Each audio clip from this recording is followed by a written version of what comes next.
Hey everyone, I wanted to jump on and talk about my why and why I got into fitness because I've gotten a lot of questions about it and I really just wanted to share it with you guys. So let's begin. I've always been quite large. I was born almost like a 9 or 10 pound baby. I've always been chunky throughout my entire life. And when I went to the doctors when I was young, they'd always be like, you need to take her to see a dietitian, you need to take her to do this, whatever. So my mom would take me and see these dietitians. And honestly, at that age, I'm not saying you shouldn't go. I think there are perfect ways to address and talk about nutrition with kids, but the way that they did it in the 90s or early 2000s was not it. So they would literally just put you in a room and show you like a BMI chart and be like, you're fat, you're overweight, you need to lose like X amount of weight. Okay. And it's not helpful. That's when I started having like my own body image issues, and that carried on throughout like my entire school life. In high school though, I kind of got into a lot of sports, and that was my life. I was known as a jock. I was the first female on the high school football team. I was the captain of the all males wrestling team. I was on the cheer team. I did everything. That's what you knew me as in school, was the jock. So I was really good at rugby. That was my passion, that was my career, that was my life. So I played on my high school team, I played for a club team, I was on the Wild Rose Rugby Academy team, and I also made Team Alberta.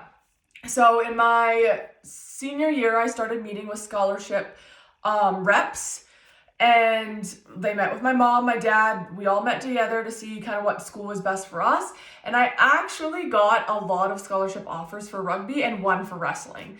So I was honestly really good at rugby. That was my passion. That's all I ever thought my life was going to be. And then in my senior year of high school, I stood up into a glass shelf, cracked my skull, needed staples, and I had to go for an emergency CAT scan with my mom.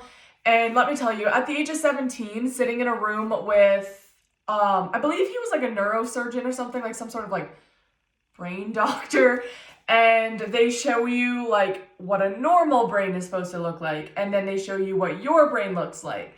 And he pretty much looked at my mom and wouldn't even look at me and said, her career in contact sports is done. Like for the rest of her life, if she gets one more concussion, she could be done. And at 17, hearing that the one thing you've worked so hard for your entire life is being taken away from you in a split second, it's hard. So all my scholarship offers got pulled, and I started to suffer in school because obviously I had a brain injury. I couldn't focus that well. And my senior year of school kind of got shit on, for lack of a better term. And then when I graduated, honestly, I felt lost. I didn't know what I was supposed to do. I had this my whole life planned out, like this, by 5 years, I'd be this, by 5 years, I'd be this, or whatever. And having that like ripped from you, I lost my path. I'm being honest. I moved away from home, moved where I knew no one, and started over, to be honest. And it wasn't always easy. It's been very lonely. I haven't always made friends as easy as it sounds to make friends. It's really not as an adult. It's a lot easier in school. So yeah, after I graduated, I struggled. I turned to emotional eating and I started seeing a therapist that specialized in eating disorders because I found myself like hiding food from my spouse. I was ashamed of going to restaurants based on what I was eating. Like I was worried that they'd always have some sort of comment about it. And the year after graduating school, I actually put on 90 pounds. So I gained a lot of weight very quickly and I ate all the time. And I thought it was time to really talk about it. Like I was ashamed, I didn't have confidence, everything that I like built up for myself was gone. So I started seeing a therapist, and shortly after seeing me, I think I saw her like 4 times, like once a week. And right away she diagnosed me with binge eating disorder, which is scary because nobody wants an eating disorder. Nobody wants anything like that.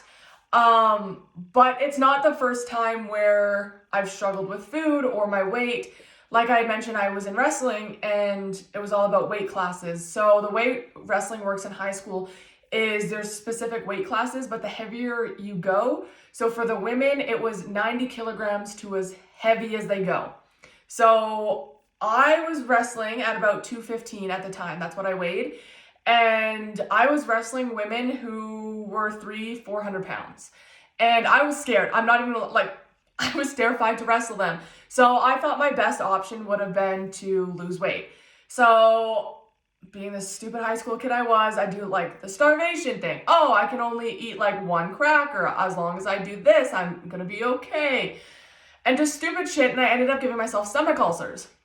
So I've always had this body image and eating disorder throughout high school, and it carried on to after high school. So binge eating, getting diagnosed with that was kind of like the, okay, like wake up, Cheyenne, you need to change your life moment. And then I met my husband, and obviously it's been great. And then we went on our honeymoon. So for those of you that don't know, we actually eloped. And then went straight on our honeymoon right after.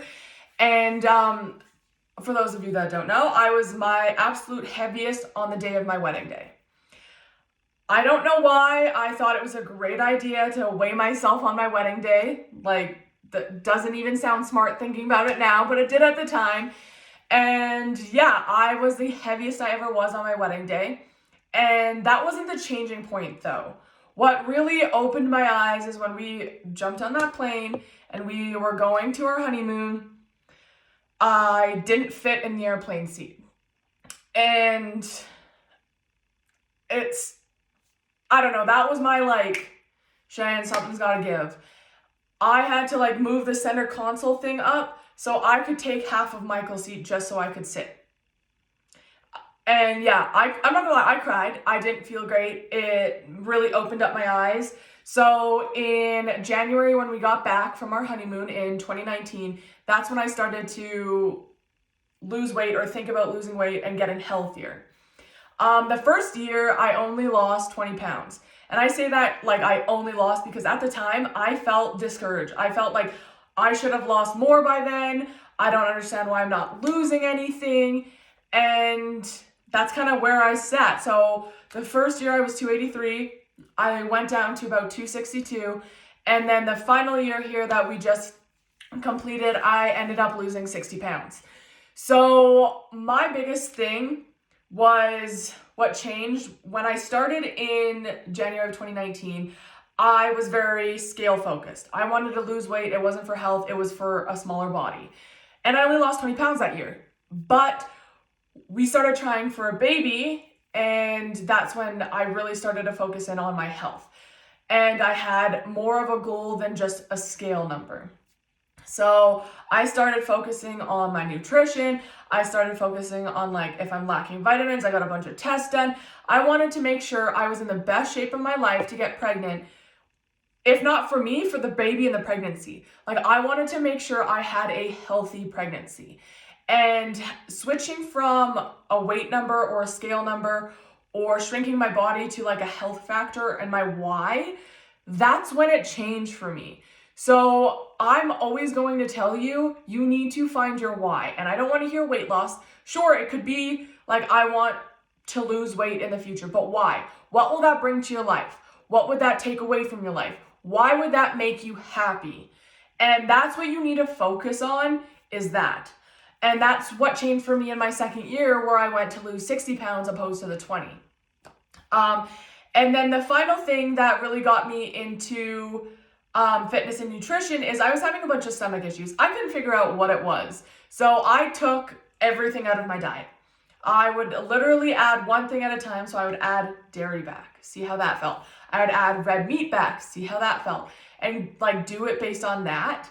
And after finding out that I think I might be lactose intolerant, or at least have like some sort of dairy sensitivity, then my life changed. I'm not as gassy, I'm not as constipated like TMI, but it genuinely changed my life. I don't have as much acne as I used to, and everything just started to clear up for me. And then I sat down with Michael and I said, look, I don't want to be at my job for the rest of my life. It pays me great, it takes good care of me, it has great benefits. It's not what I want to do with my life. I never thought to myself as a kid, wow, I'm going to work at Costco the rest of my life. No, I don't want to do that. So we sat down and I was telling Michael, like, I'm so passionate about fitness and nutrition that I really want to do it. Like, I think I would be great at it. Like, I know I would be great at it. Fitness has always been a part of my life, and that's what I was going to do after high school. I just got a little distracted for 5 years and I'm back at the same path. So that was kind of like the deciding factor is it's time to do something I'm passionate about, and I know the career that I pick and love and have that passion for, it'll never fail. I'll always be happy. And then I decided to do something crazy and I applied to get into nutrition school. I honestly didn't know if I'd get in because my high school transcripts were less than par. So I had high grades, but I failed every single diploma I took. So I ended up finishing off my courses with like a 60 or something like that. So they're not the greatest.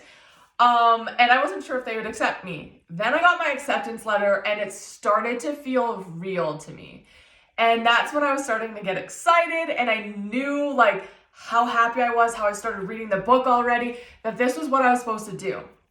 And then, as you guys know, I hurt my back, so I've been off work. I've been bed rest, doing nothing, and I thought, what better time to start my fitness classes and fitness education than now? Because I was never going to do the fitness stuff until after I graduated nutrition school. And I wasn't going to launch a business, start anything until after I graduated nutrition school. So being off, I decided like, I have nothing else to do. I'm sitting in bed all day. Why not take the classes now and get them done and sooner rather than later? So I did, and I passed my personal training certification exam, which was done through a proctored online exam. So at home, but they monitor you. And then I did my virtual coach specialization, and again, at home test certification. And then I just finished my group instructor certification. And that's what I'm going to stay with and not complete anything else until later on, after nutrition school again. So that's where I'm at. That's why I started what I'm doing.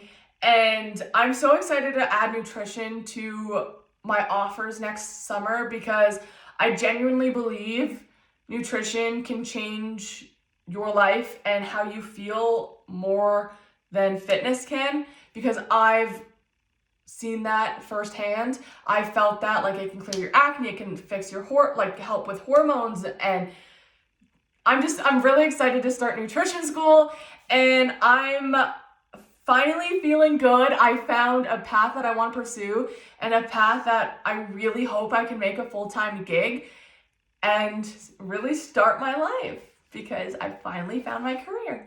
So yeah, that's why, guys. Bye.